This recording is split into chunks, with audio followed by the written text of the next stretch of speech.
الحمد للہ رب العالمین، الصلاۃ والسلام علی رسولہ النبی الکریم وعلی آلہ واصحابہ اجمعین۔ الحمد للہ الذی ہدانا لہذا وما کنا لنہتدی لولا ان ہدانا اللہ۔ رب اشرح لی صدری ویسر لی امری واحلل عقدۃ من لسانی یفقہوا قولی، آمین یا رب العالمین۔ کل ہم نے سورہ طٰہٰ کی آیت 132 ختم کی تھی، اور آپ اگر ایک ایک آیت پہ غور کریں، سمجھیں، تو انسان کا ایمان ایسا تازہ ہوتا ہے اور اتنا بڑھ جاتا ہے کہ انسان نیک عمل کیے بغیر رہ ہی نہیں سکتا۔ یہاں آپ اس میں دیکھیں، فرمایا وَأْمُرْ أَهْلَكَ بِالصَّلَاةِ، اپنے گھر والوں کو نماز کا حکم دو۔ یہ کون فرما رہے ہیں؟ اللہ تعالیٰ فرما رہے ہیں۔ کس کو؟ نبی کریم صلی اللہ علیہ وآلہ وسلم کو۔ یہ دراصل امت کے لیے حکم ہے۔ لا نسألک رزقا، ہم آپ سے کسی رزق کا سوال نہیں کرتے، اس لیے کہ اللہ تعالیٰ تو ساری کائنات کو رزق دیتا ہے، انسانوں کو چھوڑ دیں۔ اور فرما دیا آگے نحن نرزقک، اور ہم تمہیں رزق دیتے ہیں۔ اور اس سارے کے بعد ایک دو لفظ آئے ہیں والعاقبۃ للتقوی۔ اس کا مطلب کیا ہے؟ مفہوم بتائیں ذرا۔ ترجمہ تو ہے کہ انجام کی بھلائی جو ہے وہ تقوی کے لیے ہے۔ کیا مطلب ہے اس کا؟ کیا ہے؟ جلدی بتائیں۔ سر دین دنیا میں بھی اور آخرت میں بھی کامیابی اصل میں اسی کے لیے ہے جو تقوی کی روش پہ چلے گا، جو متقی ہوگا، اللہ تعالیٰ کے نزدیک پسندیدہ۔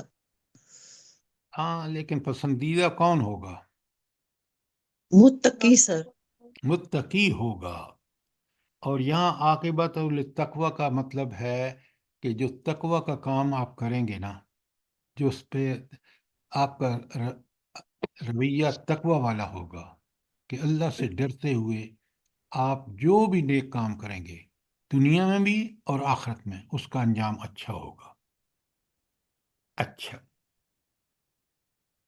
اب آج ہم تقوی پہ پوری تفصیل سے بات کریں گے۔ میں نے ابھی چیک کیا، آپ کو ہینڈ آؤٹ مل گیا ہے جو 3 پیجز کا ابھی میں نے بھیجا ہے، جس میں تقوی کی ڈیفینیشن ہے۔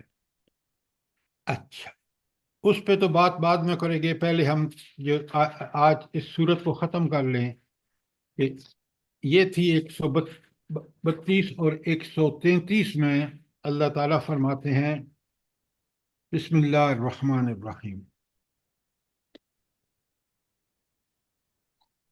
اچھا، اب آپ دیکھیں کہ مکے میں جو سب سے بڑا اعتراض تھا نا، بے شمار ان کے اعتراض تھے نبی کریم صلی اللہ علیہ وآلہ وسلم کو، کبھی جھوٹا، کبھی جادوگر، کبھی کاہن، کبھی کچھ کہتے تھے، کبھی کچھ کہتے تھے۔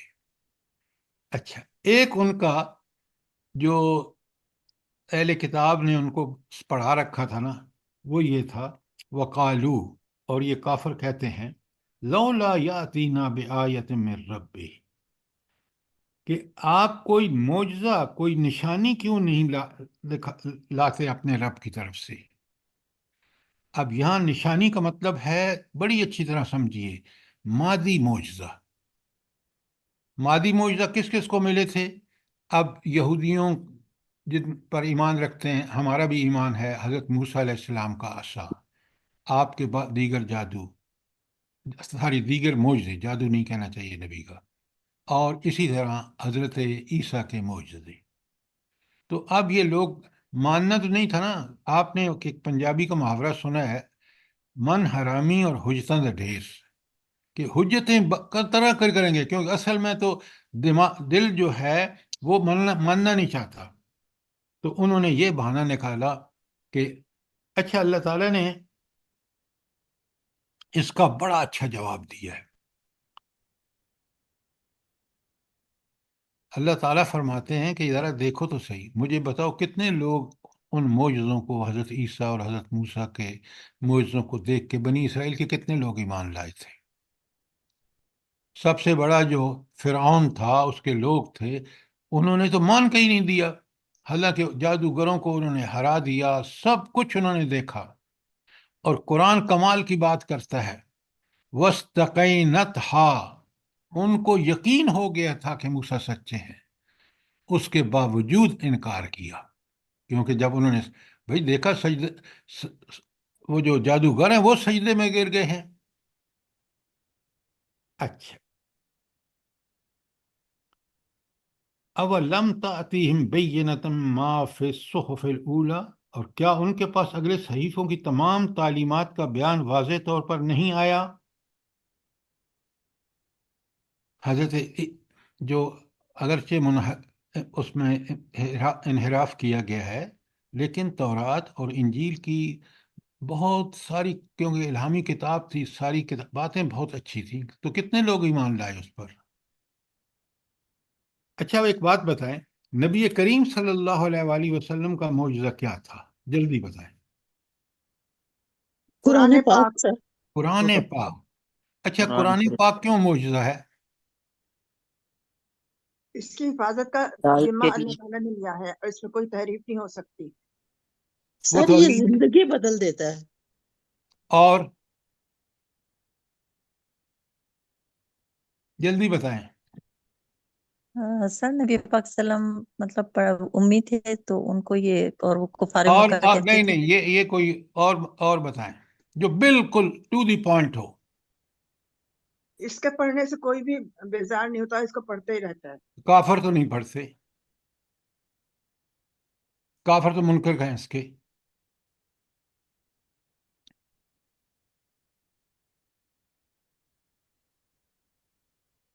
دیکھیں، پہلے آپ معجزے کی ڈیفینیشن سمجھیں۔ آپ ذرا قرآن کے طالب علم بنے نا، ٹھیک ٹھیک مفہوم نکالا کریں۔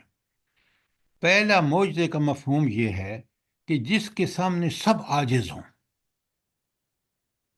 معجزہ وہ ہوتا ہے کہ اللہ تعالیٰ کا معجزہ وہ ہے کہ ساری انسانیت عاجز ہے اس جیسی چیز بنانے میں۔ حضرت موسیٰ کے ڈنڈے کے مقابلے میں جادوگر بے بس ہو کے سجدے میں گر گئے۔ تو قرآن وہ اللہ تعالیٰ کا معجزہ ہے جو کوئی اس جیسی کلام بنا نہیں سکتا۔ قرآن نے چیلنج کیا ہے کئی جگہوں پہ، ایک سورت بنا کے لو، بالآخر کہا۔ آپ ادھر ادھر کی کیوں، صحیح بات کریں جو قرآن کے اوپر بالکل فٹ آتی ہے۔ لوگوں کی زندگیاں بدلی ہیں قرآن نے۔ آج مسلمانوں کی کتنی زندگیاں بدل چکی ہیں، مجھے بتائیں، کتنے کفر پر قائم ہیں اسلام کا دعویٰ کرتے ہوئے؟ یہ آپ کی دلیلیں وہ دلیل ہونی چاہیے جو بالکل برحق ہو، ہر زمانے میں برحق ہو۔ تو قرآن اس لیے معجزہ ہے کہ اس جیسا کلام، اس جیسا نظام، اس جیسے احکامات، اس جیسی تعلیمات دنیا کے سارے لوگ مل کر بھی نہیں بنا سکتے۔ بات سمجھ آئیے کہ نہیں؟ جی سر۔ جی ہاں۔ اچھا، یہ تو تھی آیت 133 اور 134 میں۔ آئیے اللہ تعالیٰ کس طرح انسانوں پر اہتمام حجت کرتا ہے، ذرا نوٹ کیا کریں کہ قیامت کے دن بندے کے پاس کوئی جواب نہیں ہوگا، ایسا کوئی بہانہ نہیں لگا سکتا کہ اللہ تعالیٰ نے اس بہانے کا پورا اہتمام یہاں نہ کیا ہو۔ اللہ تعالیٰ فرماتے ہیں وَلَوْ أَنَّا أَهْلَكْنَا بِعَذَابٍ مِّن قَبْلِهِ، اگر ہم اس کے آنے سے پہلے ان کو عذاب سے ہلاک کر دیتے، کیس کے قرآن کے آنے سے پہلے، نبی کے آنے سے پہلے اگر ہلاک کر دیتے، لقالو، تو یہ ضرور کہتے ربنا لولا ارسلت الینا رسولا فنتبع آیاتک من قبل، تو اے اللہ آپ نے کوئی رسول کیوں نہیں بھیجا کہ ہم آپ کے احکامات کی اتباع کرتے، ان نذل و نخزا، قبل اس کے کہ ہم ذلیل ہوتے اور رسوا ہوتے۔ یعنی یہ ان کا، اگر یہ سوچتے ہیں کہ اللہ تعالیٰ، ان کے پاس جواز تھا نا کہ کہتے بھئی اللہ آپ نے نہ رسول بھیجا نہ کتاب بھیجی، اب وہ حجت بھی پوری ہو گئی، رسول صلی اللہ علیہ وآلہ وسلم بھی آ گئے، کتاب قرآن بھی آ گیا، اور اب ان کے لیے کوئی جواز نہیں ہوگا قیامت کے دن یہ کہنے کے لیے کہ ہم ذلیل نہ ہوتے، رسوا نہ ہوتے اگر آپ ہمارے درمیان کتاب نازل فرما دیتے، نبی کو مبعوث کر دیتے۔ یہ سارا ان کے لیے اس وقت اور آج ہمارے لیے بھی ہے، یاد رکھیں۔ ہم اللہ سے کل نہیں کہہ سکتے اللہ نے کتاب نازل کر کے اس کی حفاظت کا بندوبست خود فرمایا، اور معجزہ تا قیامت ہے، کیونکہ کوئی اس کے مقابلے میں کوئی ایک صورت بھی نہیں بنا کے لا سکتا۔ اچھا، ذلیل و رسوا جو ہے، یہ ذلیل انسان کب ہوتا ہے اور رسوا کب ہوتا ہے؟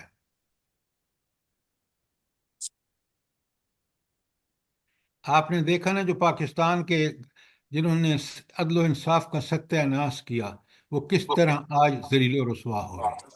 یہ رب کی شانیں دیکھیں آپ، انسان اپنے عہدے پہ بیٹھا، نعوذ باللہ نعوذ باللہ اس کی گردن اکڑ جاتی ہے اور خدا بن بیٹھتا ہے، اور کس طرح ذلیل ہوتا ہے آپ کے سامنے مثال ہے۔ تو ذلیل اور رسوا بڑے غور سے سنیے، ذلیل انسان اپنی نظروں میں ہوتا ہے کہ خود اس کو سمجھ آ جاتا ہے کہ میں آج اتنا گرا ہوا ہوں کہ معاشرے کا ہر آدمی مجھ پر انگلی اٹھا رہا ہے، اور رسوا ہوتا ہے دوسروں کی نظروں میں۔ یہ ہے رسوائی اور ذلت۔ اچھا، اب آیت نمبر 133 ہم پڑھ چکے ہیں، اور 34 بھی 135 پڑھ چکے ہیں، اور اب آخری آیت ہے 35۔ اب نبی ایک فیصلہ کن بات کہہ رہے ہیں، اور وہ فیصلہ کن بات کیا ہے؟ کہ نیک و بد کا فیصلہ رب کے سامنے آخرت میں ہوگا۔ تو اس لیے نبی کہہ رہے ہیں کل متربص سن فتربصوا، اے نبی ان سے کہو ہر ایک کا انجام کار انتظار میں ہے، بس تم بھی انتظار کرو اور میں بھی انتظار کروں گا، اور جب رب کے سامنے پیش ہوں گے فَسَتَعْلَمُونَ، تمہیں عنقریب لگ پتہ جائے گا، من اصحاب الصراط السوی، کون سیدھے راستے پر چلنے والا ہے، وَمَنِ اهْتَدَىٰ، اور کون ہدایت یافتہ ہے۔ تو یہ فیصلے قیامت کے دن ہوں گے۔ دنیا کیونکہ دار العمل ہے اور آخرت دار الجزا ہے، لہذا آپ اس کے لیے تیار رہیں۔ یہ تھی پوری سورۃ طٰہٰ 135 آیات پر مشتمل۔ کوئی سوال ہو، کوئی چیز کلیئر نہ ہوئی ہو تو سوال کریں، ورنہ آج تقوی کو اچھی طرح سمجھ لیں، اس لیے کہ یہ تقوی اتنا اہم ہے۔ اس تقوی کی روش پہ چلنا ہر صاحب ایمان پر واجب اور فرض ہے۔ اگر وہ تقوی اختیار نہیں کرے گا تو جنت میں نہیں جا سکتا۔ کیوں؟ اللہ تعالیٰ کا فیصلہ ہے یہ جنت اعدت للمتقین۔ اب بڑی پیاری پیاری آیات آپ سنیں گے، سمجھیں گے اس ہینڈ آؤٹ کو جو آج میں نے پہلا بھیجا ہے، جس کو میں ابھی پڑھ رہا ہوں، تقوی کے معنی اور مفہوم۔ بہت غور سے سنیے، سمجھیے، تاکہ ہماری زندگیاں تقوی کا عین تقوی کے مطابق ہوں۔ بات کلیئر ہے؟ اچھا، الحمدللہ۔ اب کسی چیز کو جو سمجھنا ہے نا، پہلے آپ اس کے سمجھیں لغوی معنی، کہ ڈکشنری میں اس کے معنی کیا ہے۔ پھر جب وہ اصطلاح بنی ہے، دیکھیں نا، تقوی بنا ہے وقا یقی سے۔ وقا ماضی ہے کہ وہ بچا، اور یقی وہ بچتا ہے، بچے گا۔ اچھا، بچتا آدمی کس سے ہے؟ نقصان سے۔ تو اس کے جو معنی ہیں لغوی معنی، وہ بچنا کے ہیں، بچنے کے ہیں، کہ کسی چیز سے بچنا۔ کوئی سوال لغوی معنوں پر؟ یہ جو آپ کے ہینڈ آؤٹ میں لکھے نا وقا یقی وقایتن، تو یہ وقا ماضی ہے، یقی مضارع ہے، اور وقایتن مصدر ہے۔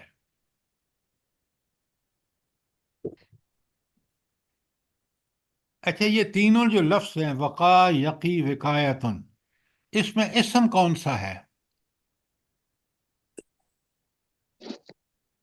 وقایاتن مصدر سر، جی مصدر جو ہے مصدر وقایا۔ ہاں، مصدر ہمیشہ نون ہوتا ہے، یہ یاد رکھیں۔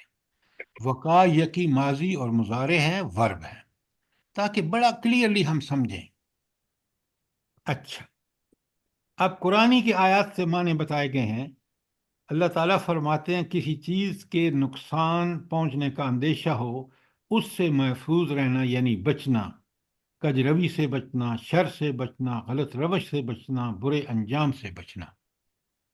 آیت آل عمران کی آیت کا ٹکڑا ہے 28 کا، الا ان تتقوا منہم تقا، مگر یہ کہ تم اہل کتاب کے شر سے بچو جیسے بچنے کا حق ہے۔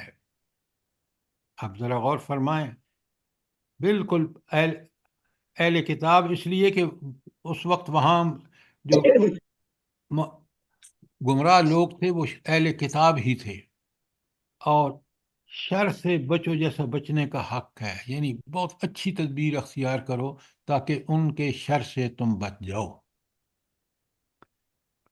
اچھا، پھر دوسرا معنی ڈکشنری میں ہے کسی آفت سے ڈرنا۔ سورہ قصص کی 3 ہے، وَاتَّقُوا فِتْنَةً لَا تُصِيبَنَّ الَّذِينَ ظَلَمُوا مِنْكُمْ خَاصَّةً، اور ڈرتے رہو اس فتنے سے جو مخصوص طور پر ظالموں کو ہی لاحق نہ ہوگا، یعنی دوسرے لوگ بھی اس کی لپیٹ میں آئیں گے۔ اچھا، بڑا آسان ہے اس کو سمجھنا۔ آپ مجھے بتائیں، آج پاکستان میں 95% لوگ جو ہیں وہ تقوی کی زندگی اختیار نہیں کر رہے، اور اس کا جو خمیازہ ہے وہ ساری قوم بھگت رہی، وہ 5% بھی بھگت رہے ہیں جو متقی ہیں۔ آپ کے سامنے ہے بات نہیں ہے؟ جی سر۔ اچھا، اب آ گیا تیسرا، اظہار خشیت۔ یہ خشیت کیا ہوتی ہے؟ یہ دل کا خوف ہوتا ہے۔ اچھا، اب اللہ تعالیٰ کے بارے میں یہ بات اچھی طرح سمجھیے، بہت اچھی طرح سمجھیے کہ انسان کو ڈرنا چاہیے۔ کن معنی میں ڈرنا چاہیے جلدی بتائیں؟ اللہ کی ناراضگی سے۔ اللہ کی ناراضگی یہ ہوتی ہے اللہ کی نافرمانی سے۔ تو پہلی بات ایک یاد رکھیں اور پوری کلیئرلی سمجھیں، اللہ تعالیٰ کوئی ڈرنے کی چیز نہیں ہے۔ ان الذین آمنوا اشد حبا للہ، جو لوگ ایمان لاتے ہیں وہ سب سے زیادہ اللہ تعالیٰ سے محبت کرتے ہیں۔ اچھا، یہ اللہ تعالیٰ سے محبت کیوں کرتے ہیں بھلا؟ دیکھیں، ایک ایک چیز کا جواب ہونا چاہیے آپ کے پاس۔ اہل ایمان اللہ تعالیٰ سے سب سے زیادہ محبت کیوں کرتے ہیں؟ کیونکہ وہ ہمارا خالق، مالک، رازق یا حاکم ہے، اس لیے ہمیں اسی سے ہی محبت کرنی چاہیے سب سے زیادہ۔ اگر آپ ان سب چیزوں کا بالکل آپ نے ٹھیک کہا، اگر ایک بات کہیں نا جو سامنے والے کو کہ سارے احسانات، میرا جسم، میرے پالنا پوسنا، میری ضروریات، جب وہ ہستی پوری کرتی ہے تو اسی سے تو مجھے سب سے زیادہ محبت ہونی چاہیے۔ مجھے ماں باپ بھی اس نے دیے ہیں جو مجھ سے سب سے زیادہ محبت کرتے ہیں۔ بالکل بات وہ کریں جو دل لگتی ہو۔ بات کلیئر ہے؟ جی سر، جی جزاک اللہ۔ اب دل میں جو ڈر ہے، یہاں جو جس اظہار خشیت ہے وہ یہ ہے کہ میرا رب مجھ سے جو سب سے مجھے اس سے محبت ہے وہ ناراض نہ ہو جائے۔ وہ ناراض ہوتا ہے میری نافرمانیوں کی وجہ سے۔ بہت اچھی طرح سمجھیے، اللہ محبت کرتا ہے ہر مومن سے. لیکن اگر مومن بدکار ہے، غلط کاریاں کر رہا ہے، دعویٰ ایمان کا کر رہا ہے، تو اس کو ڈرنا چاہیے، دل میں خوف زدہ ہونا چاہیے کہ میرا رب مجھ سے ناراض ہو جائے گا. اللہ تعالیٰ کیا بات فرما رہے ہیں سورہ عنکبوت کی آیت 8 میں. ان تتقوا اللہ، اگر تم اللہ سے ڈرتے ہوئے صحیح کام کرو گے، برائی سے بچو گے، تو اللہ کیا کرے گا؟ یجعل لکم فرقانا، تو تمہارے لیے ایک کسوٹی فراہم کر دے گا. وَيُكَفِّرْ عَنْكُمْ سَيِّئَاتِكُمْ، اور تم سے تمہاری برائیاں دور کر دے گا. یہ دو چیزیں اگر مجھے زندگی میں مل جائیں نا، اور میں سمجھ لوں، میری پوری زندگی اللہ کی فرمانبرداری میں گزرے گی. پہلی بات کسوٹی. کسوٹی کیا ہے؟ فرقان کیا ہے؟ کہ مجھے بھلے اور برے کی تمیز ہو جائے کہ یہ بھلائی ہے اور یہ برائی ہے، بھلائی کا یہ انجام ہے، برائی کا یہ انجام، برا انجام ہے. اگر یہ میں نے سمجھ لیا تو پھر ہمیشہ میں بھلائی ہی کروں گا. اور اگلی بات کہ یکفر عنکم سیئاتکم، یہی برائیاں تو ہیں جو مجھے اللہ سے دور کر دیتی ہیں.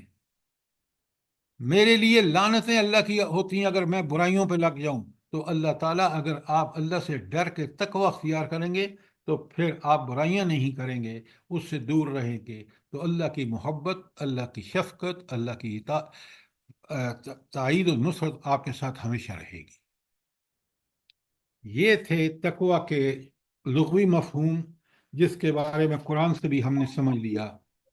سر جی اور ایک سوال ہے یہاں پر، جی، یکفر عنکم سیئاتکم کے بارے میں، کہ یہ اللہ تعالیٰ اپنی رحمت کی وجہ سے ہمارے گناہوں کو دور کر دے گا ہم سے، جب ہم مطلب پچھلی آیت کے اس پوری آیت کے پیچھے جو تقوی کا اختیار اگر کرنا. پوری آیت آپ نے سمجھی ہے نا، اگر جی آپ تقوی کریں گے تو وہاں جی شرط ہے کہ ٹھیک. برائیاں دور تب ہوں گی اگر تقوی اختیار کریں گے. جب آپ تقوی اختیار کریں گے تو اللہ تعالیٰ آپ کو توفیق عطا فرمائے گا. مومن اپنے تقوی کی بنیاد پر جب اللہ کی تائید حاصل ہوتی ہے تو وہ کہتا ہے میرے رب کا کرم ہے، اس نے مجھے توفیق بخشی.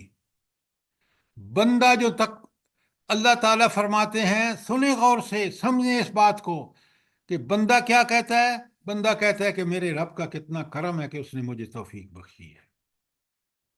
آخر جو کام کر رہا ہے اس کی توفیق بھی تو اللہ نے دی ہے نا. لیکن اللہ نے شرط رکھی ہے کہ میں توفیق جب دوں گا جب یہ شخص سچی طلب کے ساتھ کوشش کرے گا. بڑی اچھی طرح سمجھیے بات کو.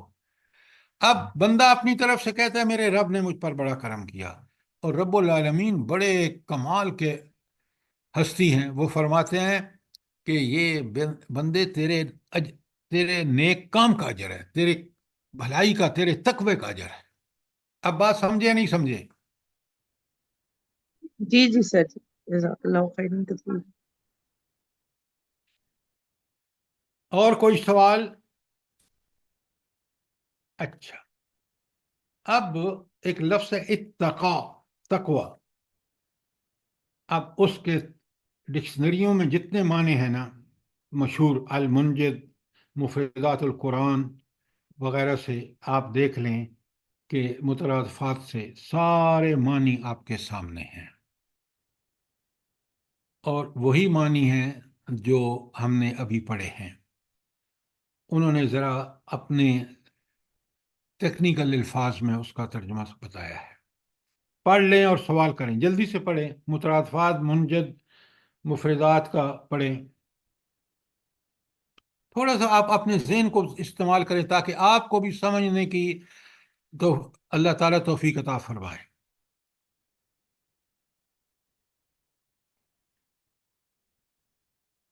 پڑھیں اور سوال کریں.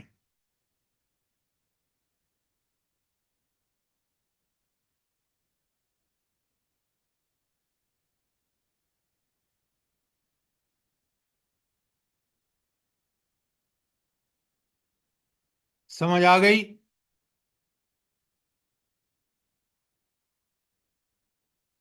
جی سر. جی اچھا، سر. اب آ جائیں تقوی کا جامع شریعت میں اس کا کیا مفہوم ہے. وہی بات، اللہ تعالیٰ کے غضب کے اندیشے سے، اللہ تعالیٰ سے ڈرتے ہوئے، یہ تو ہو گیا نا وہی بات جو اس کا لغوی معنی ہے، عذاب سے بچنے کے لیے حرام چیزوں سے بچنا، اللہ تعالیٰ کی حدود کو توڑنے سے بچنا، اللہ تعالیٰ کی امانتوں میں خیانت کرنے سے بچنا، اللہ تعالیٰ کے عہد کی بے حرمتی کرنے سے بچنا۔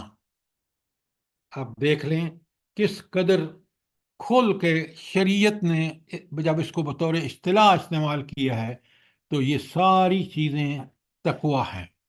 نہ حدود کو انسان توڑے، نہ امانتوں میں خیانت کرے، نہ عہد جو اس کا اللہ کے ساتھ عہد اطاعت اور اتباع ہے، اور انسانوں کے حقوق پورے کرے، تو پھر اس کی زندگی تقوی والی زندگی ہے۔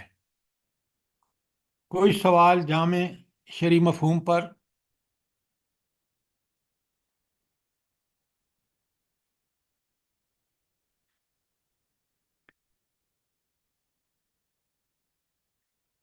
جلدی سے پڑھیں، یہ جو جامع شرعی مفہوم والی ہیں آپ خود پڑھیں، سوال کریں۔ سر جی یہ لاسٹ والا، اللہ تعالیٰ کے عہد کی بے حرمتی سے بچنا، جی، عہد سے مراد عہد لست؟ لا حول ولا قوت، اللہ سے ہمارا عہد اطاعت کا، عہد الست ہو یا کوئی بھی اطاعت ہو، کسی جی کام میں اطاعت ہو، عبادات، اخلاق، معاملات، عقائد، کسی میں بھی ہم ہر معاملے میں اللہ کی حکم کی پابندی کریں۔ ایک ہی بات کر رہے ہیں آپ، بات سر سمجھ جی آئی ہے کہ سوال ہے نہیں؟ کہ عہد لست میں تمام عہد نہیں آ جاتے؟ تو پھر اللہ تعالیٰ نے انبیاء اور کتابیں کیوں بھیجی ہیں؟ بتائیں مجھے، بتائیں نا۔ عہد جی سر الست بالکل کا اس وقت اللہ نے ایک اعتراف لے لیا انسانوں سے کہ میں تمہارا رب ہوں۔ اب اس عہد الست پر قائم رہنے کے لیے کیا کام کرنے ہوں گے، ساری کتابوں اور انبیاء نے بتائے ہیں۔ اب بات سمجھ آئی کہ نہیں آئی؟ جی جی سر جی۔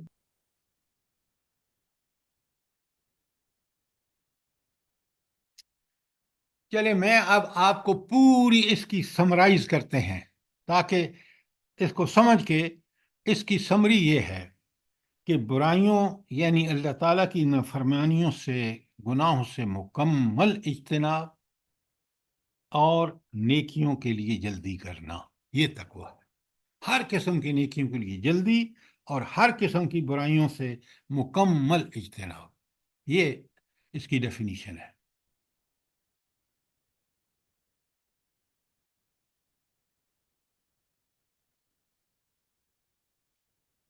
اب میں نے آپ کے سامنے اس کے لغوی اور شرعی مفاہیم جو ہیں اس کو ہم نے ختم کر لیا ہے۔ اب کوئی سوال ہے تو پوچھیں، اگر ہم عمل کرنے میں ہمیں مزہ جب آئے گا جب ہم بالکل اس کے مفہوم لغوی شرعی پوری طرح سمجھ لیں گے۔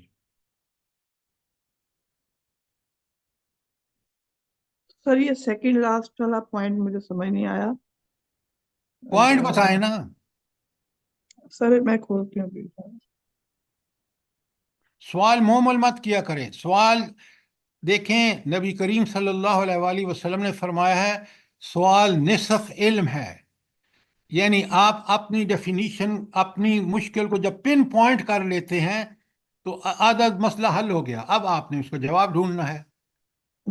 سر وہ یہ ہے تقوی اتقا، اس میں متقی کی جو صفات قرآن مجید نے بیان کی ہیں ایک موضوع ترکیب کے ساتھ ہم نے پیش کر دی ہیں، اس پر ایک نظر ڈال کر ہر شخص بآسانی اندازہ کر سکتا ہے کہ تقوی کے جو لوازم آج سمجھ لیے گئے ہیں ان کو تقوی سے کوئی نسبت نہیں ہے جس کا مطالبہ قرآن نے کیا ہے۔ یہ اس کی مجھے سمجھ نہیں آئی اس لائن ہاں اب بات ٹھیک ہوئی نا، آپ بات کی آپ نے۔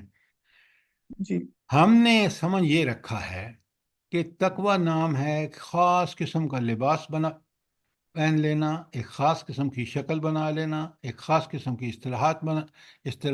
باتوں میں بات کرتے وقت اس کا خیال رکھنا، یہ ہرگز تقوی نہیں ہے۔ تقوی نبی کریم صلی اللہ علیہ وآلہ وسلم نے فرمایا ہے حدیث میں، تقوی ہا ہونا، تقوی یہاں ہے۔ آپ نے اشارہ کس کی طرف کیا؟ دل کی طرف کیا۔ جی اب دل میں اگر آپ کے عزم پکا ارادہ ہے، ارادہ اور نیت کہاں ہوتی ہے؟ دل میں ہوتی ہے۔ اگر دل میں یہ نیت ہے تو آپ برائیوں سے مکمل اجتناب کریں گے اور نیکیوں میں جلدی کریں گے۔ آپ شکل و صورت کی طرف توجہ نہیں دیں گے۔ ہاں، شرعی لباس، یہ ساری چیزیں ضروری ہیں، ہر مسلمان کے لیے حکم ہے، لیکن تقوی کا یہ ظاہری جو ہم نے تماشا لگا رکھا ہے کہ پیر صاحب متقی ہیں، اور پیر صاحب عورتیں بھی بیٹھی ہوئے ہیں، مرد بھی بیٹھے ہوئے ہیں، پاؤں کو بھی ہاتھ لگا رہے ہیں۔ حضور نبی کریم صلی اللہ علیہ وآلہ وسلم جس مجلس میں بیٹھے ہوتے تھے پہچاننا مشکل ہوتا تھا۔ مدینہ انٹر ہوئے ہجرت کر کے تو لوگوں کو سمجھ نہیں آ رہی تھی کہ ابو بکر صدیق کون ہے اور محمد رسول اللہ صلی اللہ علیہ وسلم کون ہے۔ جب انٹر ہوتے ہیں فلسطین میں تو حضرت عمر اپنے نوکر کو کہتے ہیں چڑھ گھوڑے اونٹ پر، اب تیری باری ہے۔ وہ منتیں کرتا ہے کہ آگے لوگ آئیں گے، انہوں نے کہا نہیں، یہ ہے تقوی۔ اب سمجھ آئی یہ بات کہ نہیں آئی؟ جی جی سر جی سر۔ اب ذرا آپ غور سے پڑھیے، کل میں نے کئی چیزوں کے جواب دیے ہیں۔ یہ جو تقوی کی اہمیت اور حیثیت، آپ کے ڈاٹس ہیں، پوائنٹس ہیں سارے، ان کو پڑھیے، سمجھیے اور سوال کیجیے۔ تقوی اسلام کی غایت ہے۔ اصل مقصد اسلام کا کیا ہے کہ انسان کے اندر کیا پیدا کرے؟ کیا پیدا کرے؟ تقوی پیدا کرے۔ ہاں، تاکہ تقوی ہوگا تو اسلام کی جن سے منع کیا اللہ تعالیٰ نے رکے گا، جس کا حکم دیا ہے کرے گا۔ تقوی اعمال خیر کا سرچشمہ ہے۔ آپ جتنے بھی اعمال خیر کرتے ہیں وہ دل کی اس کیفیت جو تقوی اللہ کا خوف ہے اس کی وجہ سے۔ تقوی ساری شریعت کا خلاصہ ہے۔ شریعت پر عمل کرنے کے لیے کیا چیز ضروری ہے؟ کیا مست لازم ہے اور مست ہے؟ تقوی۔ تقوی۔ تقوی وجود میں آ کر ساری شریعت کو وجود میں لاتا ہے۔ آج شریعت پر ہم عمل اس لیے نہیں کر رہے کہ ہمارے اندر تقوی نہیں ہے۔ وہ دل میں جو ڈر اور خوف کہ اگر ہم نے نیکی نہ کی اور برائی سے اجتناب نہ کیا تو اللہ پکڑے گا۔ دین کے تمام اعمال کی اصل روح تقوی ہے۔ ذرا اہمیت دیکھیں۔ تقوی کو ایمان باللہ، ایمان بالکتاب اور ایمان بالآخرت کی اصل قرار دیا گیا ہے۔ ذرا مجھے اس کا ایکسپلینیشن کون دے گا؟ جلدی بتائیں کہ ایمان باللہ، ایمان بالرسالت اور ایمان بالآخرت، اس کی جو اصل ہے وہ تقوی ہے۔ اچھا، میں آپ کو بتاتا ہوں، بڑے غور سے سنیں۔ آپ مجھے یہ بتائیں کہ جب اللہ تعالیٰ کے احکامات کی ہمیں پابندی کرنی ہوتی ہے اور وہ ہمارے اوپر لازم ہے اور وہی توحید ہے، تو پھر وہ میں کب کروں گا یا آپ کب کریں گے؟ سر جب ہمارا ایمان مضبوط جب ہوگا۔ دل میں تقوی ہوگا، جب دل میں تقوی ہوگا۔ ڈاکٹر صاحبہ، اللہ کے احکامات کی پابندی اور اس کے نافرمانی سے بچنے کے لیے اصل چیز جو مجھے مجبور کرتی ہے وہ میرا تقوی ہے۔ دیکھیں، جب گہرائی میں سمجھیں گے تو آپ کو پتہ چلے گا کہ اس کی اہمیت کیا ہے۔ رسول اللہ صلی اللہ علیہ وآلہ وسلم کو میں جب تک رول ماڈل نہ مانوں میں مسلمان نہیں ہو سکتا۔ ان کے طرز زندگی کو اب فالو نہیں کروں گا تو میں مسلمان نہیں ہو سکتا۔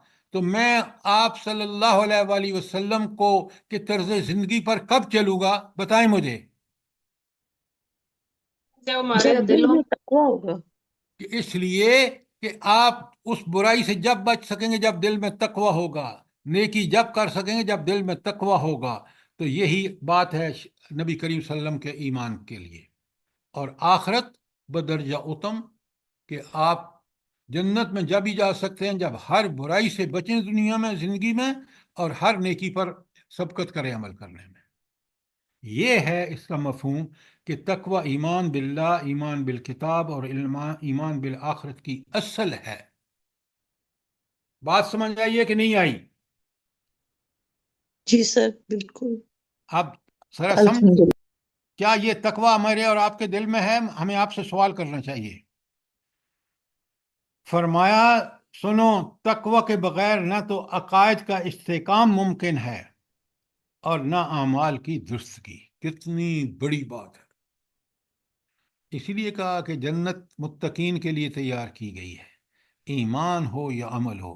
اگر تقوی ہے دل میں تو آپ ایمان بھی لے کے آئیں گے، مطلوبہ ایمان بھی انشاءاللہ اللہ تعالیٰ فرمائے گا آپ کو، اور آپ کے اعمال سارے درست ہو سکتے ہیں اگر تقوی ہے تو۔ سر جی، یہ روزہ اور تقوی، اس کا آپس میں جو تعلق ہے اس کو تھوڑا سا آپ بیان کریں گے؟ اچھا، آپ مجھے ایک بتائیں کہ روزے میں تو آپ حلال چیزوں سے بھی گریز کرتے ہیں، جی بچتے ہیں یا نہیں بالکل، بچتے؟ جی بالکل۔ تو حرام سے بچنا تقوی ہے، اور روزہ آپ کو کہتا ہے کہ نہیں، اب دن بھر آپ نے کھانا پینا نہیں ہے، آپ نے غلط کوئی کام نہیں کرنا، تو آپ مجھے بتائیں، یہی تو تقوی ہے کہ آپ وہ کام کریں جو اللہ کو پسند ہیں اور جو اللہ کا حکم ہے اس کے مطابق۔ تو روزہ بدرجہ اتم یہ پریکٹس کراتا ہے، اور روزہ یہ کام کرا کرا کے ہمارے اندر تقوی پیدا کرتا ہے۔ رات سونے کے لیے ہے، دن کا کھانے پینے کے لیے ہے، تو رات کو کہا تراویح پڑھو، دن کو کہا کہ آپ کھانا پینا بند کرو۔ تو اس سے بہتر کون سی چیز ہو سکتی ہے جو تقوی پیدا کرے؟ جی سر، بہترین مثال ہے نا یہ تو۔ سمجھ آ گئی یہ بات کہ نہیں؟ جی سر، جزاک اللہ خیر۔ اچھا، اب آگے 4 آپ خود پڑھیں اور مجھ سے سوال کریں، بلکہ 3 ہیں۔ السلام علیکم ورحمۃ اللہ وبرکاتہ۔ علیکم السلام ورحمۃ اللہ۔ سر اس میں ایک یہ پوائنٹ ہے کہ ایمان کی بنیاد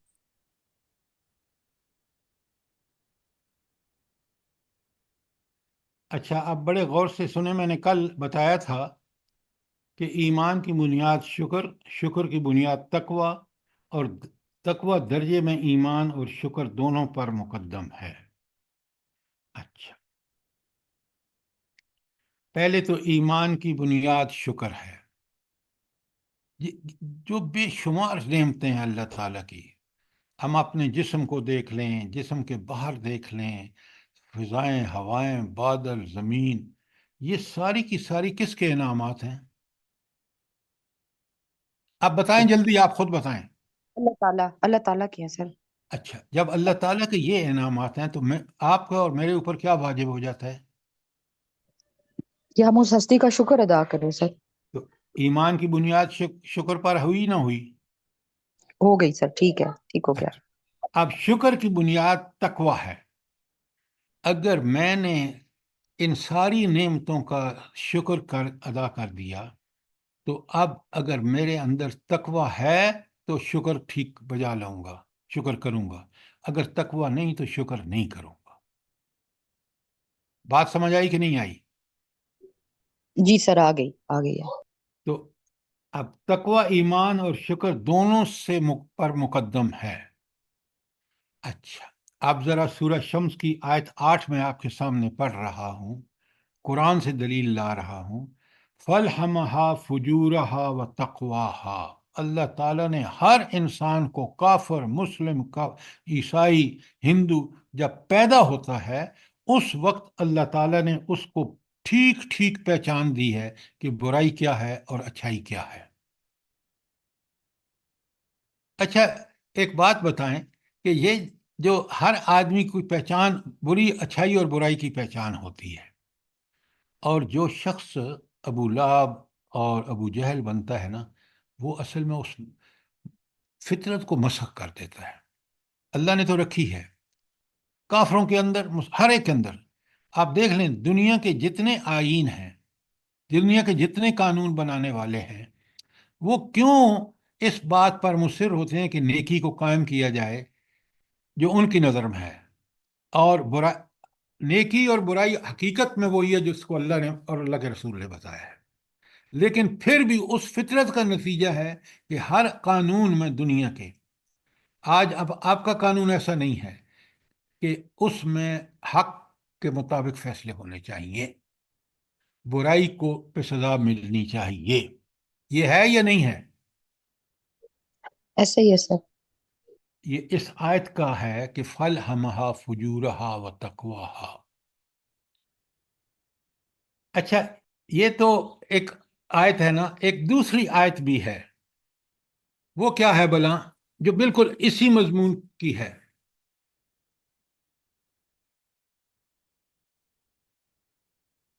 جلدی بتائیں، کیسے قرآن کے طالب علم ہیں آپ؟ یا ایھا الذین آمنوا اصبروا وصابروا ورابطوا واتقوا اللہ لعلکم تفلحون. فطرت اللہ التی فطر الناس علیہا، وہ اللہ کی دی ہوئی فطرت جس پر انسان کو اللہ نے پیدا فرمایا ہے، اس فطرت کے اندر نیکی اور برائی کی پہچان موجود ہے. یہ سورہ روم کی آیت 30 ہے، سورہ روم بھی 30 نمبر پر ہے قرآن میں، اس کی آیت بھی 30 ہے. اب بات سمجھ آئی ہے کہ نہیں آئی؟ جی سر الحمدللہ کلیئر ہو گیا سر، جزاک اللہ. اور کوئی سوال؟ اچھا، اب آ جائیں، آگے چلتے ہیں. تقوی کا حکم آپ دیکھ رہے ہیں، آپ کے ہینڈ آؤٹ میں لکھا ہوا ہے پہلے پیج پر، تقوی کا 69 مرتبہ حکم آیا ہے قرآن میں. 5 مرتبہ اتقونی، مجھ سے ڈرو، اتقو ہو، اس اللہ تعالیٰ سے ڈرو، ہو ضمیر اللہ تعالیٰ کی طرف ہے 4 مرتبہ. تو یہ آپ کا 78 مرتبہ آیا ہے. اس کی اہمیت ہوئی یا نہ ہوئی؟ جلدی بتائیں. جی سر. تو پھر ہم کیوں نہیں تقوی اختیار کرتے؟ بتائیں مجھے، کیوں ہم مسلمان، آج کا مسلمان برائیوں میں لت پت ہے، نیکیوں نام برائے نام ہیں، کیوں یہ ایسا ہے؟ ہم نے تقوی کی اہمیت کو نہیں سمجھا کہ قرآن جو 78 مرتبہ کہتا ہے کہ تم تقوی کی روش اختیار کرو. میں نے چند آیتیں نیچے لکھی ہیں، آل عمران کی 102، یا ایہا الذین آمنو، خطاب کس سے ہے؟ کس سے ہے؟ ہم سب ایمان. سے. ہاں، ہم اہل ایمان ہیں، ہم سے. اللہ کہیں اتقوا اللہ، اللہ کا تقوی اختیار کرو، حق کا تقاتہ، جیسا تقوی اختیار کرنے کا حق ہے. ہر برائی سے بچو، ہر نیکی میں سبقت کرو. وَلَا تَمُوتُنَّ، اور تمہیں موت ہرگز نہ آئے، الا وَأَنْتُمْ مُسْلِمُونَ، ہاں اس حال میں آئے کہ تم مومن ہو پکے، ہر برائی سے بچنے والے اور ہر نیکی پر عمل کرنے والے کو ہی مسلم کہتے ہیں. یہ جو نام کا مسلمان ہے نا، جو ہم ہیں، وہ مسلمان ہی نہیں ہے. پھر دیکھیں قرآن کتنی پیاری بات کہتا ہے، کاش ہم اس کو سمجھ کے اس پر عمل کریں. سورہ احزاب کی 70 میں کہتا ہے یا ایھا الذین آمنو، خطاب ہم سے ہے، اتقوا اللہ، اللہ سے ڈرو، وقولوا قولا سدیدا، صاف سیدھی بات کرو. معاشرہ بالکل ایک دوسرے پر انسان کو اعتماد ہوگا جب قولوا قولا سدیدا. آج آپ مجھے بتائیں کس قدر جھوٹ بولے جاتے ہیں آپ کی کورٹس میں، کس قدر جھوٹ بولے جاتے ہیں کاروبار میں. آپ کسی پہ اعتماد کر سکتے ہیں؟ مجھے بتائیں، کر سکتے ہیں؟ ہاں، صرف اس پر اعتماد کریں گے جو قولوا قولا سدیدا، صاف سیدھی بات کہتا ہے. وہ آج بہت کم ہے. دیکھیں قرآن کی آیتیں کتنی دور رسائل، دور رس نتائج، اچھے نتائج کی حامل ہیں. آگے ذرا دیکھیں آیت سورہ حشر کی، یہ رکوع آپ کو زبانی یاد ہونا چاہیے، مجھے یقین ہے آپ کو یاد ہوگا۔ یا ایھا الذین آمنوا اتقوا اللہ ولتنظر نفس ما قدمت لغد واتقوا اللہ، 2 دفعہ آیا اس آیت میں۔ کیوں تقوی اختیار کرو؟ ان اللہ خبیر بما تعملون، جو بھی تم کام کر رہے ہو اللہ کو خوب معلوم ہے، کہ تقوی کی روش پہ ہو یا تقوی کی روش کے الٹ ہو، یہ اللہ کو پتہ ہے اور تم نے اس کے سامنے پیش ہونا ہے۔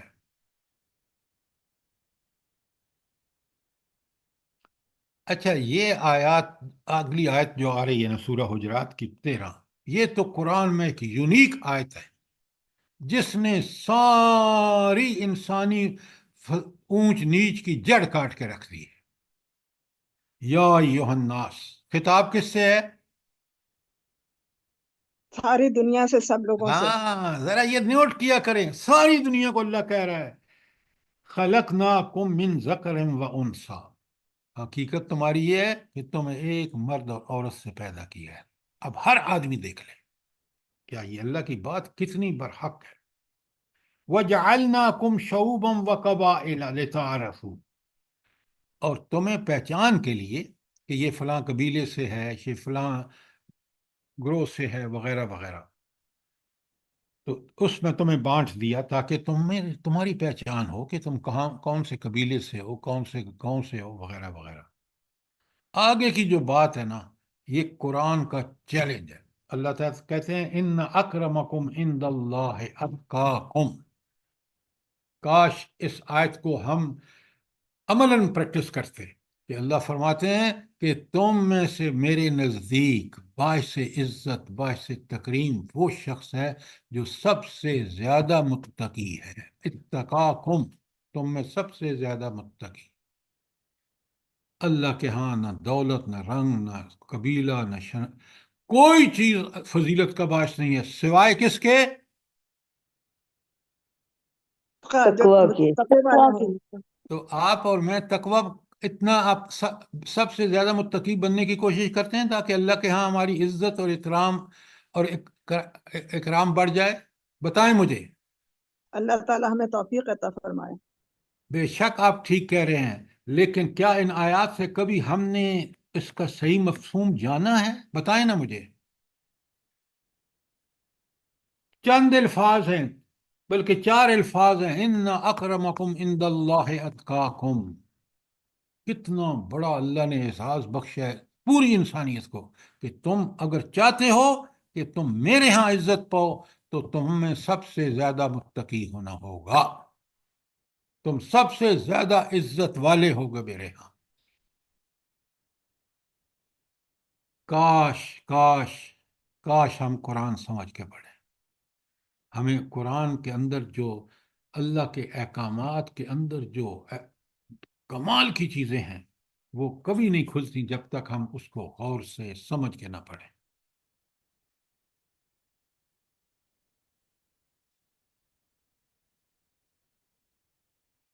بالکل اسی کے مترادف نبی کریم صلی اللہ علیہ وآلہ وسلم کا قول ہے، اگلے پیج 2 پہ دیکھیں۔ آپ صلی اللہ علیہ وسلم نے فرمایا عرب کو عجم پر، کالے کو گورے پر کوئی فضیلت نہیں، برتر وہ ہے جس میں سب سے زیادہ تقوی ہے۔ بالکل وہی بات جو حجرات کی 13 میں کہی گئی ہے۔ کتنی اہم بات ہے، رب نے معیار بتا دیا۔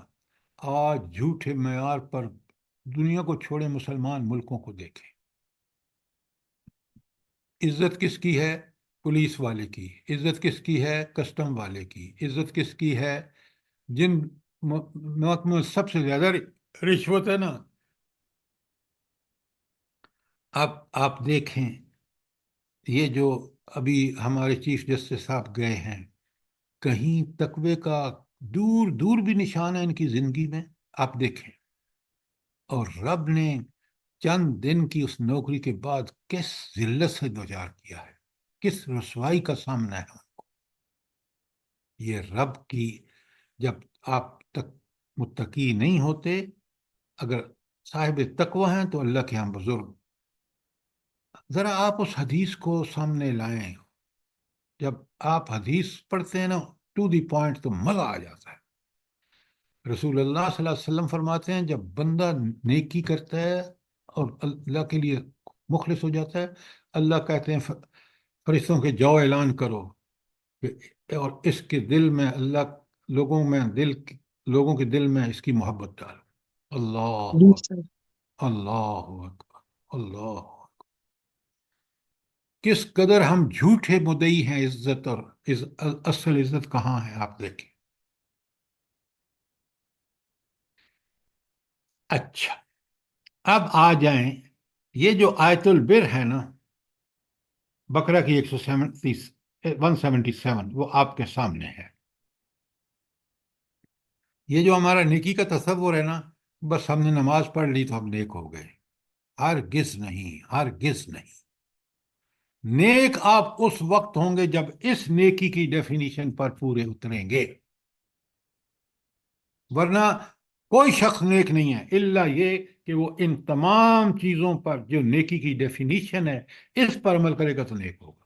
اب بڑے غور سے سنیں، لیس البر ان تولوا وجوہکم قبل المشرق والمغرب، نیکی یہ نہیں ہے کہ تم نماز میں اپنے منہ مشرق کا کر لو اور مغرب کو۔ یہ مشرق اور مغرب دونوں الٹ ہیں، تو کس طرح ہوا کہ آپ منہ مشرق کو کر لیں یا مغرب کو؟ کیا مطلب ہے اس کا؟ سر مغرب والوں کے لیے بھی اور مشرق والوں کے لیے مشرق ایک ہی ہے، جیسے خانہ کعبہ کے گرد بیٹھ جائیں تو کوئی مشرق کی ادھر منہ ہوگا، کوئی کسی کا اپوزٹ ہوگا، تو سب خدا کا خوف کریں ڈاکٹر صاحبہ، اتنے میڈیکل سائنس کو آپ نے پڑھا مشکل۔ جو لوگ خانہ کعبہ کے مشرق میں ہیں وہ منہ کدھر کرتے ہیں؟ مغرب کو، کیونکہ خانہ کعبہ کی طرف منہ کرنا ہے وہ مغرب میں ہے۔ جو مغرب میں ہیں ان کا منہ مشرق کو کرنا ہے کیونکہ خانہ کعبہ ان کے لیے مغرب میں ہے۔ اب بات سمجھ آئیے کہ نہیں؟ سر میرا مطلب یہی تھا۔ تو مطلب یہ تھا، پھر بیان بھی اسی طرح کریں نا۔ اچھا، اب آ جائیں تو اللہ کہتے ہیں کہ صرف نماز پڑھنا کوئی نیکی نہیں ہے۔ مغرب اور مشرق کا منہ کرنے کا نماز ہی پڑھنا ہے نا، تو نیکی کب ہے؟ سنیں، وَلَٰكِنَّ الْبِرَّ، اب سنیں، پہلے ہے ایمان، اس کے کیا حصے ہیں؟ نیکی یہ ہے من آمن باللہ نمبر 1، والیوم الآخر نمبر 2، والملائکۃ نمبر 3، والکتاب نمبر 4، والنبیین نمبر 5۔ ان 5 چیزوں پر ٹھیک ٹھیک ایمان، جیسا نبی کریم صلی اللہ علیہ وآلہ وسلم کا ایمان تھا، جیسا صحابہ اور صحابیات کا ایمان تھا، ایسا ایمان ہوگا تو پھر یہ نیکی کا پہلا جز ہے ایمان، اور وہ ایمان ان چیزوں پر۔ کوئی سوال؟ آگے نمبر 2، ایمان آ گیا۔ نمبر 2، آت المال علی حبہ، اللہ تعالیٰ کی محبت میں مال دیا۔ مفسرین نے بڑی اچھی بات کی ہے، مال سے بھی اس کو محبت ہے، تو اس مال سے محبت کو پسند نہ کیا بلکہ اللہ کی محبت کو پریفر کر کے اس کو ترجیح دے کے مال اللہ کے راستے میں خرچ کیا۔ اور کن کو دیا؟ ترکیب دیکھ لیں، آپ پوچھتے ہیں نا ترتیب یہاں لگی ہوئی ہے۔ نمبر 1 ذوی القربہ، سب سے پہلے حقدار آپ کے قرابت دار ہیں۔ والیتامى نمبر 2 یتیم، نمبر 3 مسکین، نمبر 4 ابن السبیل مسافر، نمبر 5 سوالی، اور نمبر 6 وہ جو گردنیں پھنسی ہوئی ہیں، قرضے میں جکڑے ہوئے ہیں۔ تو ایمان کے بعد جس چیز کا پہلا ذکر آیا ہے، اکثر جگہ اقامت الصلاۃ ہے، یہاں اقامت الصلاۃ سے پہلے ذکر کیا انفاق فی سبیل اللہ۔ یہ پورا جو میں نے آپ کو پڑھا ہے نا، وآت المال لے کے پھر رکاب تک، یہ انفاق فی سبیل اللہ ہے۔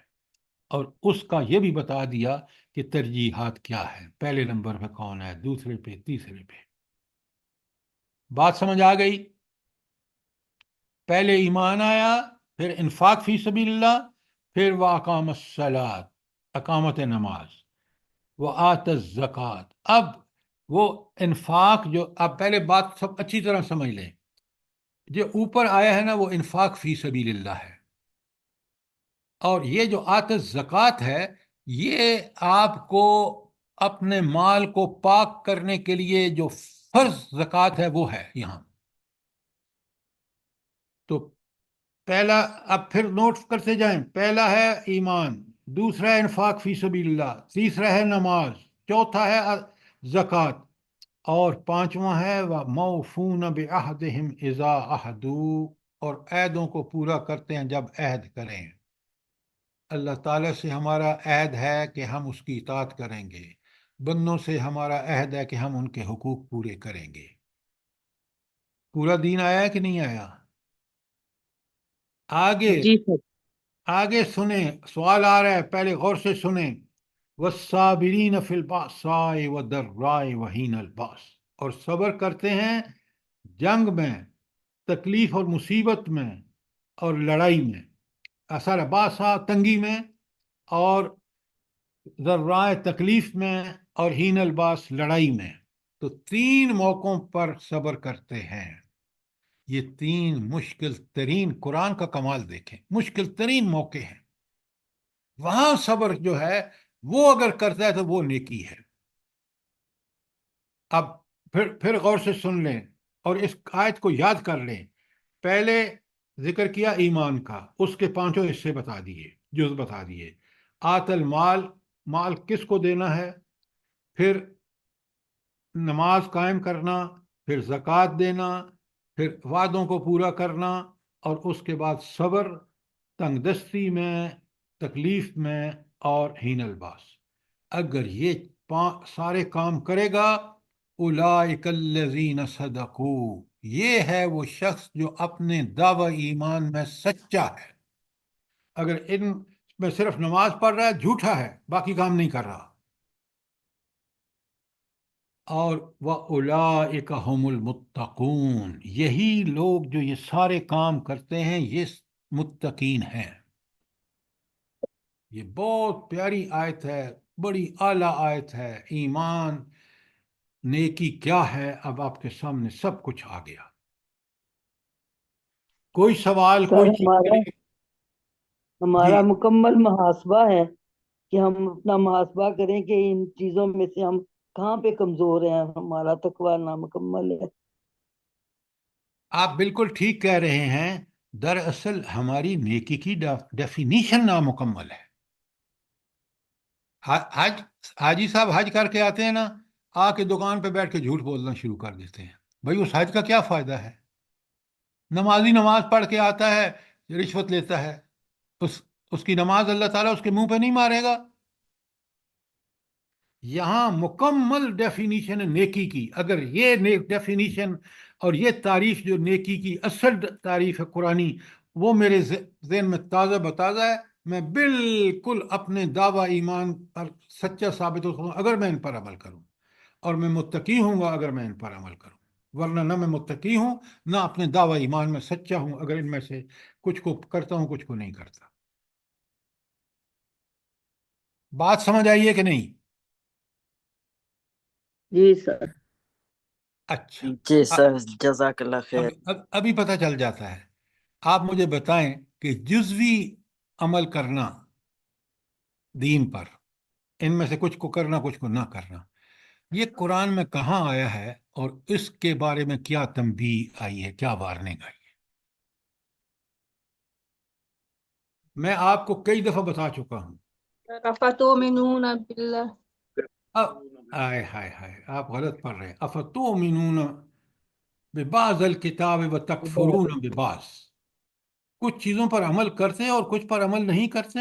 فَمَن يَفْعَلْ مِنْكُمْ ذَلِكَ، تم میں سے جو یہ حرکت کرے گا، إِلَّا خِزْيٌ فِي الْحَيَاةِ الدُّنْيَا، دنیا میں اس کے لیے ذلت ہے، رسوائی ہے. جو دیکھ رہے ہیں آج آپ، ہم اپنے آپ کو دیکھ رہے ہیں.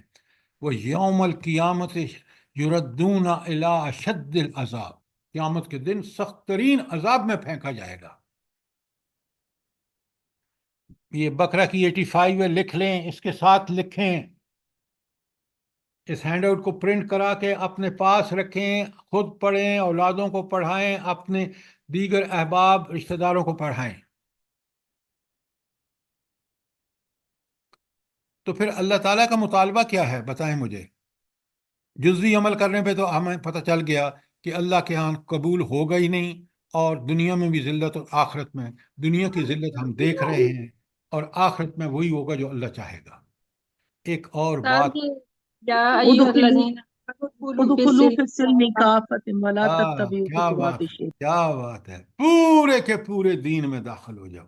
اور یہاں پورا دین ہے اس ڈیفینیشن میں، نیکی پورے قرآن کا نچوڑ ہے۔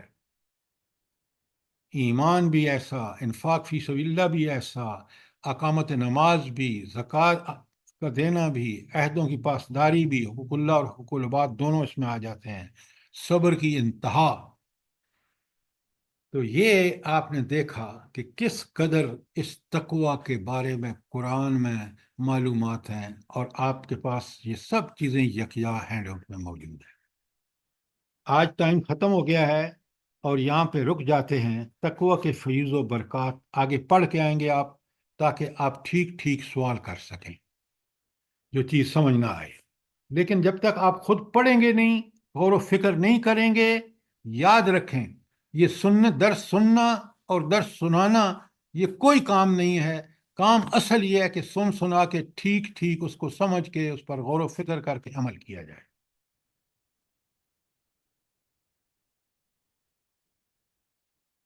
اللہ پاک ہم سب کو ہدایت کے راستے پہ اور توفیق دے یہ سب کام کرنے کی سر۔ ہاں لیکن آمین۔ عرض یہ ہے، دعا بہت اچھی چیز ہے، لیکن دعا اپنے ٹرو سینس اینڈ اسپرٹ میں مانگی جائے۔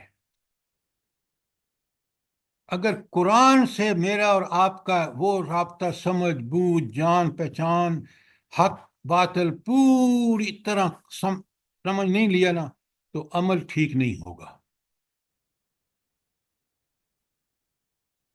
تو کل انشاءاللہ یہاں سے شروع کریں گے جو پیج 2 پہ تقوی کے فیوز و برکات۔ پہلی بات تو مجھے یہ بتائیں ویری کلیئرلی کہ آپ کو یہ جو تقوی کے بارے میں اس کی اہمیت ہم پڑھ رہے ہیں، وہ بات آپ کو سمجھ آ رہی ہے؟ جی سر، جی سر۔ جی سر، جی سر، پوری طرح سمجھ آ رہی ہے؟ جی جی سر۔ یہ ٹاپکس پہ عمل کی توفیق دے۔ جو ٹاپکس پہ ہمارے لیکچر ہے نا، اس میں ہم نے کوشش یہ کی ہے کہ اس کی حدیث بھی میں آپ کو بھیج دوں گا تقوی کے بارے میں، لیکن اگر ہم ان چیزوں کو تھورولی کر لیں گے نا، تو ہمیں پوری طرح دین کی سمجھ بھی آئے گی، دین پر عمل کرنے کے فیض و برکات بھی، جو رب نے وعدہ کیا وہ برحق وعدہ، یقین مانیں۔ ہمیں امریکہ کے وعدوں پر یقین ہے، وہ امریکہ کے پاس خود بھی مصیبتوں میں پڑا ہوا ہے، اپنی نافرمانیوں کی وجہ سے کس عذاب میں مبتلا ہے۔ آپ دیکھیں، ایک طرف ہتھیار دے رہا ہے نیتن یاہو کو، اور دوسری طرف الیکشن کے جھوٹ بول رہے ہیں کہ نہیں ہم تو نہیں چاہتے کہ یہ جو جنگ ہے یہ اور بڑھے۔ تو خدا کے لیے اس اللہ پہ بھروسہ کریں جو برحق ہے۔ کیا ہم نے یہ دو ہی اختیار کی ہوئی ہے؟ میں نے آپ کے سامنے پڑھا ہے، آپ آیت البر آپ کے سامنے ہے، اللہ کے ہاں نیکی کا تصور کیا ہے۔ اور سبحان اللہ سر، یہ آیت بر جو آپ نے پڑھائی ہے اس میں تو سارا کچھ آ جاتا ہے اگر ہم سمجھ لیں کہ ہم نے کیسے جینا ہے، کیسے مرنا ہے اور بے کیا شک، کرنا ہے بے دنیا میں۔ شک، یہ اللہ کے قرآن کا کمال ہے، کمال ہے۔ آپ ایک ایک آیت پہ غور کریں گے نا تو بالکل آپ اسی طرح اس کو پائیں گے جس طرح اس آیت البر کو پایا ہے۔ بے شک سبحان اللہ۔ اللہ جی، تعالیٰ سب مجھے سے زیادہ خوف زدہ وہ 85 ہے سورہ بقرہ کی، وہ تو اتنا درد دلاتی ہے وہ آیت۔ مجھے ہمارا بتائیں، عمل تو ایسے ہی ہے۔ آپ مجھے ایک بات بتائیں، دیکھیں ہر آیت جو دوزخ کے متعلق ہے وہ ہمیں خوف زدہ کر دیتی ہے کہ کتنا ہولناک اور خوفناک ہے جہنم۔ ہر وہ آیت جو جنت کے بارے میں ہے، آپ کو اور مجھے وہ کچھ اطمینان اور خوشی دلاتی ہے کہ جس کا ہم دنیا میں تصور بھی نہیں کر سکتے۔ سر ایسا ہے جنت میں کہ ہی نہیں ہے؟ جاتی ہے، بالکل سر جی ایسے ہی ہے۔ تو ہم قرآن کو کیوں نہیں پڑھتے؟ قرآن کو کیوں نہیں سمجھتے؟ اس کے مطابق عمل کیوں نہیں کرتے؟